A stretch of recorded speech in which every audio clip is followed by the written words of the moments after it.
Well, the FBI file on the weather underground is deep and extensive. Not only did Ayers and his wife hide from the feds for a decade, but at one point she wound up on the 10 most wanted list. So with bombings, armed robberies, and even murder on the resumes of some Weather Underground members, how did some of these folks wind up holding prestigious jobs at top U.S. universities? I asked Ayers about it. Ultimately, you wound up in Chicago. You got a job teaching with the University of Illinois. Do you see any irony in accepting a government paycheck in winding up where Absolutely you did? not. What's the irony? Explain it to me. Spent a life opposing the government regime, wanting to throw down the government, as you put it. Your wife miraculously got a job teaching law, or teaching at Northwestern University Law School. Very successfully, absolutely. Which is amazing. They must be professor. offering classes in what you can learn from your future clients. But are you surprised that you got those job offers, you and she? Given Not really. I mean, she was on the FBI's 10 most wanted list. I know. So was Angela Davis, and a lot of great people have been on that list. Sure they have. Sorry. This is Joe Connor, who you're seeing here. We have to laugh, although we weren't laughing along. Joe's father, seriously, was murdered in a terrorist attack by the FALN. Now, that's a group that wanted to bring about Puerto Rican independence through violent means. He knows a lot about the Weather Underground. Also with us, Andrew McCarthy. He's a former federal prosecutor who helped work to keep one of the Weather Underground members behind bars.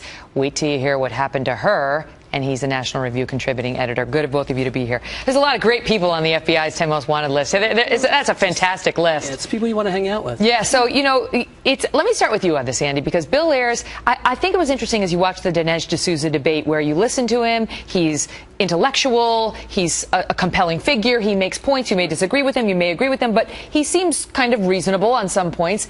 Then you saw the full interview that I did with him, and I think we saw a different man. Yeah, well, I think the thing with Ayers is he does what every lying criminal does, which is he knows what the known facts are. He knows what you're in a position to prove and what can be proved in court, and he knits his story around it. So it turns out that Ayers had smart bombs before the Pentagon did. He's got the bombs that rattle the glass but don't kill the people, and we never did anything violent. In the meantime, if you go back and look at his own words, which you went through with him. I've never seen anybody do that with him before. Right. Show him the evidence in his face and say, you did do it, you admitted to it, but like so many people who don't tell the truth, he has forgotten.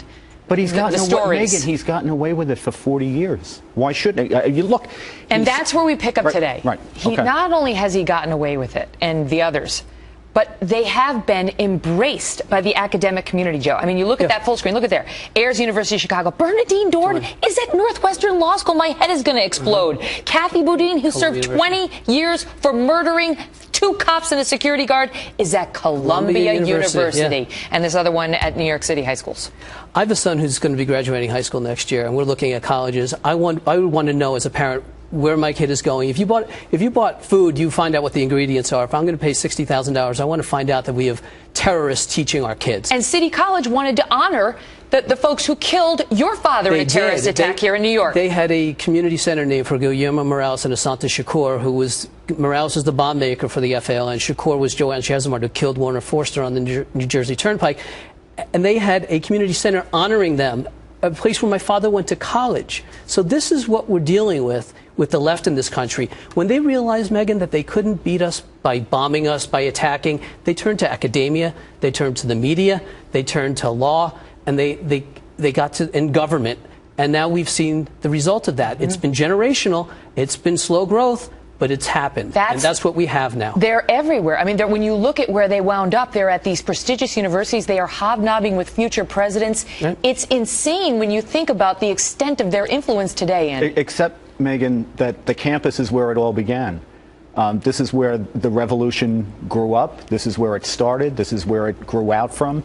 On the campus, they are iconic figures because the formative experience of people who now run the institutions of opinion, very much including the campus, are the Vietnam War, the anti-war protest, the Watergate scandal, the COINTELPRO, the domestic spying scandals and the like.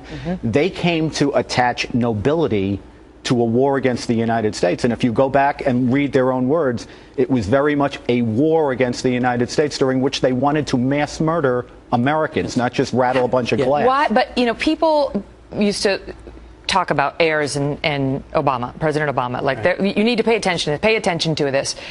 Why? Why is it relevant if they were only friendly, if he did an event in the living room? Why? Yeah. Well, would you associate, as a person, would you associate with a known terrorist? We're talking about our president. We're not talking about a local mayor. We're not talking about a friend. We're talking about the president of the United States associating himself with a known terrorist. And not only him. There's others in Chicago. There's Jose Lopez, Oscar Lopez's brother. We see that our president has been dealing with terrorists. How could we have fallen so low? I mean, it just boggles the mind. He didn't just know him. He endorsed him. He endorsed his book. Ayers wrote a book called A Kind and Just Parent. Obama said it was a searing and timely account. Talk about not Barack Obama, but Eric Holder, because he has an interesting role in all of this as well. Tell us. Well, sure.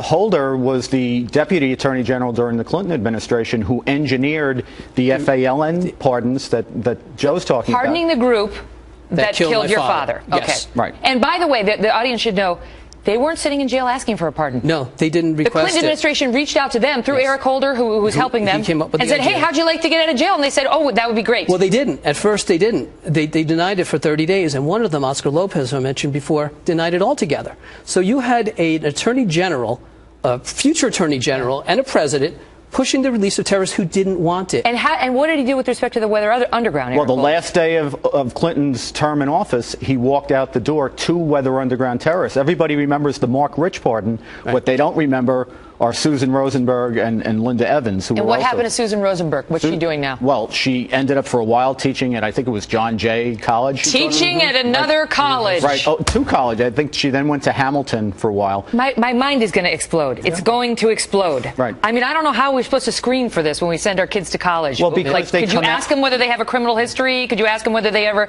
bombed anything? Could you make sure your professor didn't do that before you start listening to him? It's a PhD in social justice. That's basically when you come out of federal prison after a terrorism conviction, you might as well have been getting an academic degree because that's the way you get treated. I got to go, but quickly, what did you think of the Ayers exchange? What did you think of the whole thing?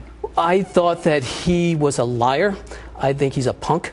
I saw that face that a normal human being would say he obfuscated, he lied. He was just like every other terrorist. He blamed the Vietnam War for things, justifying his own homicide, at least sociopathology. He denied for the Vietnam homicides. War. Yeah, but there was an officer killed, and he was a member of that conspiracy that killed the officer. And then when he talked about being anti-war, he wasn't anti-war. He was anti-American winning the Vietnam War. Well, and that's what he was about. And sounds, as he said explicitly, not proud to be an American to this day. Guys, good to see you. Thanks, Megan. A pleasure. Thank you.